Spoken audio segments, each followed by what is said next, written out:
ದಕ್ಷಿಣ ಭಾರತದ ಇತಿಹಾಸದಲ್ಲಿ ಮಹತ್ತರ ಸ್ಥಾನ ಪಡೆದ ರಾಜವಂಶವೇ ಹೊಯ್ಸಳ ವಂಶ. ಕ್ರಿಸ್ತಶಕ 10ನೇ ಶತಮಾನದಿಂದ 14ನೇ ಶತಮಾನದವರೆಗೆ ಇವರು ಕರ್ನಾಟಕದ ಬಹುಭಾಗವನ್ನು ಆಳಿದರು. ಅವರ ರಾಜಧಾನಿಗಳು ಮೊದಲಿಗೆ ಬೇಳೂರು, ನಂತರ ದ್ವಾರಸಮುದ್ರ, ಇಂದಿನ ಹಳೇಬೀಡು. ಕಲೆ, ವಾಸ್ತುಶಿಲ್ಪ, ಧರ್ಮ ಮತ್ತು ಸಾಹಿತ್ಯದಲ್ಲಿ ಹೊಯ್ಸಳರು ತಮ್ಮದೇ ಆದ ಗುರುತು ಮೂಡಿಸಿದರು. ಹೊಯ್ಸಳರ ಚಿಹ್ನೆಯೇ ಸಾಳನು ಹುಲಿಯನ್ನು ಹೊಡೆಯುತ್ತಿರುವ ದೃಶ್ಯ. ಇದು ಧೈರ್ಯ ಮತ್ತು ಶೌರ್ಯದ ಸಂಕೇತ. ಹೊಯ್ಸಳರ ಮಹಾನ್ ರಾಜರಲ್ಲಿ ಒಬ್ಬರಾದ ವೀರ ಬಳ್ಳಾಳರಾಯರು ಕ್ರಿಸ್ತಶಕ 1173ರಿಂದ 1220 ಸಾಮ್ರಾಜ್ಯವನ್ನು ಉನ್ನತ ಮಟ್ಟಕ್ಕೆ ತೆಗೆದುಕೊಂಡರು. ಹೊಯ್ಸಳರ ಕಾಲದಲ್ಲಿ ಚೋಳ ಸಾಮ್ರಾಜ್ಯವು ದಕ್ಷಿಣ ಭಾರತದ ಪ್ರಮುಖ ಶಕ್ತಿಯಾಗಿತ್ತು. ಆ ಸಮಯದಲ್ಲಿ ನಡೆದಿದೆ ಎನ್ನಲಾದ ಯುದ್ಧವನ್ನು ಮರುಸೃಷ್ಟಿಸಲಾಗಿದೆ.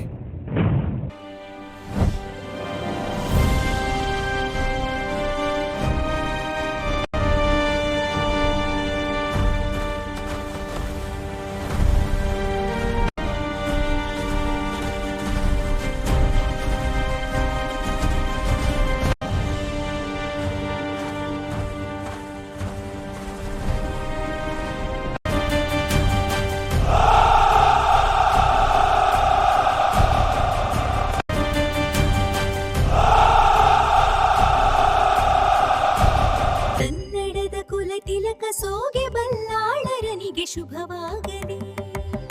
ಕನ್ನಡದ ಕುಲ ತಿಲಕ ಕನ್ನಡದ ಕಲಿಸೋಗೆ ಬಲ್ಲಾಳರಾಯರಿಗೆ ಜಯವಾಗಲಿ. ಕನ್ನಡದ ಕಲಿಸೋಗೆ ಬಲ್ಲಾಳರಾಯರಿಗೆ ಜಯವಾಗಲಿ. ಸೋಗೆ ಬಲ್ಲಾಳ ಮಲ್ಲರ ಮಲ್ಲ ಜಗಮಲ್ಲ, ಕನ್ನಡಿಗರ ಮನೆ ಮಗ. ಕನ್ನಡದ ಅರಸು ಸೋಗೆ ಬಲ್ಲಾಳರು ಚಿರಾಯುವಾಗಲಿ. ಕನ್ನಡದ ಅರಸು ಸೋಗೆ. ಧೈರ್ಯಶಾಲಿ ಬಲ್ಲಾಳ. ಶತ್ರು ನಮ್ಮ ಗಡಿಯನ್ನು ದಾಟಿದ್ದನು ಮತ್ತು ಅವರು ನಮ್ಮ ಭೂಮಿಯನ್ನು ಆಕ್ರಮಿಸಿದರು. ನಮ್ಮ ನೆಲ, ಜಲ, ಜನರ ರಕ್ಷಣೆ ನಿಮ್ಮದು. ವೀರ ಬಲ್ಲಾಳರು ಆನೆಗಳು ಮತ್ತು ಅಶ್ವಸೈನ್ಯದಿಂದ ಕೂಡಿದ ಅಪಾರ ಸೈನ್ಯವನ್ನು ಹೊಂದಿದ್ದರು. ಕನ್ನಡಿಗರ ಶೌರ್ಯವನ್ನು ಅವರು ತಿಳಿದುಕೊಳ್ಳಬೇಕು. ಸೇನಾನಾಯಕರು ಯುದ್ಧಕ್ಕೆ ಸಜ್ಜಾಗುತ್ತಿದ್ದಾರೆ. ಯುದ್ಧ ಘೋಷ ಮೊಳಗಲಿ. ಸೈನ್ಯವು ಶತ್ರುಗಳ ಕಡೆಗೆ ಮುನ್ನಡೆಯಲಿ. ಸೈನಿಕರೇ, ನುಗ್ಗಿ ಶತ್ರು ಸೈನ್ಯವನ್ನು ಕೊಂಡು ಹಾಕಿ. ಜೈ ಕನ್ನಡಾಂಬೆ, ಜೈ ಕನ್ನಡಾಂಬೆ. ಈ ಜನುಮ ಈ ಮಣ್ಣಿಗೆ ಸಮರ್ಪಿತ. ಕನ್ನಡಿಗರ ರಕ್ಷಣೆ ನನ್ನ ಧರ್ಮ. ಜೈ ಭುವನೇಶ್ವರಿ.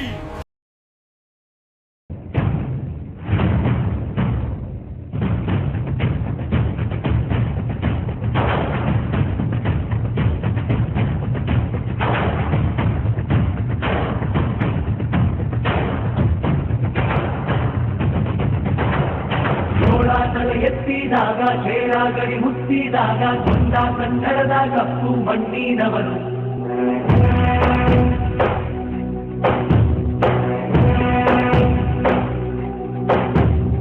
ವಜ್ರ ಬಲ್ಲಾಳರಾಯ, ಸೋಗೆ ಬಲ್ಲಾಳರಾಯ, ಕತ್ತಿಗಳೆ ಬಿತ್ತಿ ಹೋದ ವಂಶಾದವನು. ಈ ಸೀಮೆಗೆ ಶಿವ ನೀಡಿದವರವೋ, ಈ ಊರಿಗೆ ಇವಾಲದ ಮರವೋ.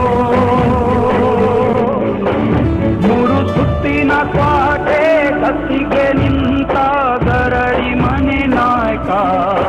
6,000 ತಂದು ಬಂದರು ಬಿಡನು ಕಾವಲಿನ ಕಾಯಕ.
ಬಲ್ಲಾರಾಯ ಸೋಗೆ ಬಲ್ಲಾರಾಯ ಕತ್ತಿಗಳ ಬಿತ್ತಿ ಹೋದ ವಂಶಾದವನು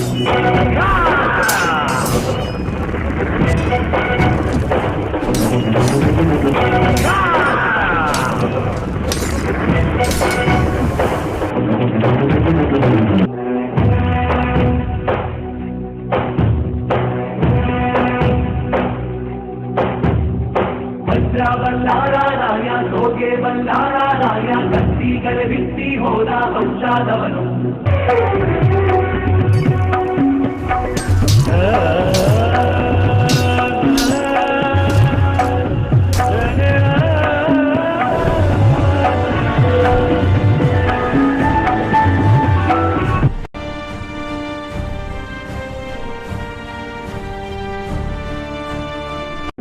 ಬಲ್ಲಾರಾಯ ಸೋಗೆ ಬಲ್ಲಾರಾಯ ಈ ಜನುಮ ಈ ಮಣ್ಣಿಗೆ ಸಮರ್ಪಿತ ಕನ್ನಡಿಗರ ರಕ್ಷಣೆ ನನ್ನ ಧರ್ಮ.